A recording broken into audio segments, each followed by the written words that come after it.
ভাই, আপনার দোকানে কি কি খাবার আছে ভাই? এই ভাই, এটা কি হোটেল নাকি যে আপনি খাবারের কথা জিজ্ঞেস করতেছেন? আরে ভাই, আমার খাবারের কথা বলতেছি না, এই হুন্ডার খাবারের কথা বলতেছি। ওহো ভাই, বিষয়টা বুঝা করবেন না। আমার কাছে পেট্রোলও আছে, অকটেনও আছে, মোবিলও আছে। তা কোনটা লাগবে আপনার? ভাই, খালি 1 লিটার অকটেন হলেই চলবে নি ভাই। আচ্ছা ভাই, একটু দাঁড়ান, আমি দিচ্ছি।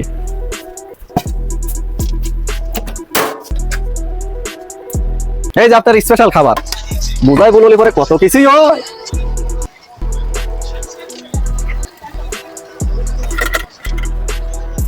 ভাই, এখন তো বুঝতেই পারছেন আসলে আমি কোন খাবার চাচ্ছি।